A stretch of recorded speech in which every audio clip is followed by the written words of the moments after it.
I think when it comes to training and development for financial planners in particular, and in our industry, there's a really strong emphasis on technical knowledge and exams. And I don't know if that is, I don't know, I get a bit of a sense that that's become even more so since RDR. I'm not sure if that's true or not, but it's certainly the sense that I get. And I speak to people regularly, often working in larger firms, where there's just no focus on this, what sometimes we call soft skills, or or human skills, or whatever. And with developing tech, developing AI, I've seen some amazing things that AI is starting to do. We saw some at the FP Advanced conference the other week, didn't we? I guess I'm really curious as to your take on how all of that fits together. What do you see? Perhaps what do you see the future looking like, or how do you see the need for financial planners to be developing these skills, and that changing over time with sort of what's coming in tech? Yeah, so I totally agree with you. I think it has, since RDR, the focus has been absolutely on qualifications, diploma, chartered, and all of those badges, I suppose.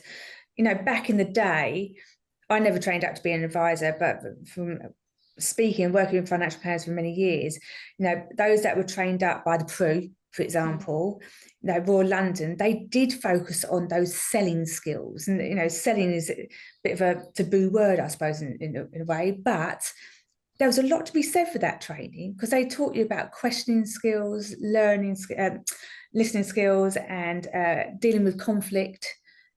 And you just don't get that nowadays. So now, when we help train up a financial planner, for example, we are focused on the compliance angle, the T&C angle. Are we following the process? Are they meeting the set areas that they need to from a regulatory point of view? And to a degree, we can talk about positioning, what consumer duty, client understanding. We can help frame, have you thought about framing it in this way and making it easier and things like that? But fundamentally, with the regulatory part, and we say to firms and to individuals, we are not the people, we haven't got the skills ourselves to teach about listening skills or questioning techniques and things like that. That's not us. So there is definitely, I think, a bit of a lost art that has come over the last 10, 15 years, definitely. And I now I am getting asked quite a bit from different financial planning firms. Do you do soft skills training? Do you know who does? I think that is starting to be recognised. And I think that is important. I'm glad that firms are recognising that. Because otherwise what I'm seeing as well, especially with trainee advisors, is that because they've done the compliance bit, they've been signed off by that, and then all of a sudden they're let loose with a client. And then they wonder why they're not successful, or why they're not just having those connections with people. And it's because of that underlying soft skills. And I do think it's going to be important with AI coming through and technology. I mean, the FCA have said that they see technology and AI as a way of reducing down costs for compliance, especially for smaller firms, which compliance can be overwhelming. There's so much to do. And so we do need something to help us out and just to feel in control with compliance. So I think there's some cracking systems coming out that will drive down costs, and we will get efficiencies in place. However, you could say that with the younger generation now more tech savvy. I mean, my granddaughters are on the iPad doing YouTube, watching YouTube videos and everything. That for them, they won't give it a second thought, I'm sure, to go online and sort out their ISA and work their way through it, and they'll just trust the process. But there will be at some point, they will need help, and AI doesn't have that human contact. It will be super, it will be able to do a lot of stuff. But when you're having a conversation with somebody who is going through bereavement or is struggling to know what retirement looks like, AI can't do that. They can ask some questions, but you need somebody to be able to react to you and ask those deeper questions and challenge you and everything. And it's definitely where we as a whole profession compliance, power planning, financial advisors all need to be thinking about, okay, in 5 years time, less than maybe, how are we going to position ourselves to be giving value? And it will be that human interaction, without a doubt. There's Dimensional have published a paper. They did a lot of research last year, talking to 80 different firms, financial planners, small and large, compliance, power planners, etc., looking at the state of the nation of UK financial services, basically. And it went into various components. And, one of the things that I took away from it is that, yes, we will have in financial advice the offerings where it's going to be online and very tech savvy and everything.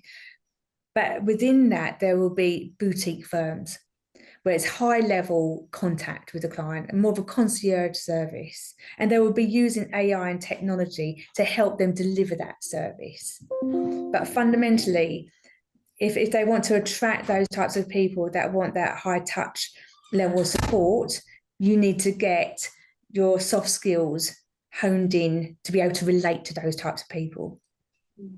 And so I think if we want to be having a business in a few years' time, that's where the investment needs to be, as well as the tech and the AI, because we want tech efficiencies in place, but we don't want to be so tech savvy that we lose the essence of who we are, I think. Yeah, I agree. I mean, the one thing that, well, at least in the foreseeable future, who knows what's coming later down the line, but for the foreseeable future, the one thing that a computer isn't going to be able to do is empathize, or to share human experience, to be able to, talk about, well, actually, yeah, I've been through something similar, or clients have been through something similar, that other clients I've worked with have been through similar things. But really, that kind of connecting human being to human being, like the tech isn't going to be able to do that. Computer isn't going to be able to do that, at least not for the foreseeable future. Yeah, really interesting. I think that I ran another one of these one-day programs last week, and one of the younger planners on it, one of the less experienced planners, was talking about how his kind of tendency to really lean on his technical knowledge. So that was basically why he'd come along. But he'll lean on his technical knowledge to kind of demonstrate his competence with a client, but actually is very aware that he'll then tend to over-explain and give too much information, and almost like bombard them with I don't know, whatever it might be, whatever's appropriate in the meeting or to the conversation, but actually realizing that that's probably because he hasn't had the training on listening, hasn't had that, and so just doesn't feel as confident in those areas. So it's interesting that while I agree, I think there's a need for it, and I'm also seeing more appetite as well, I think.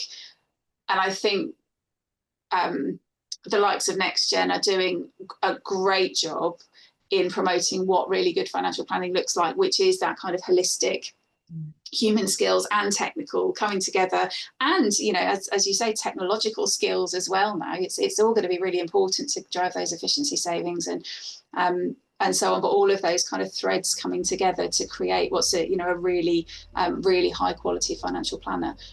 So yeah, it's interesting to kind of watch how it's all evolving and developing, for sure. Yeah, absolutely.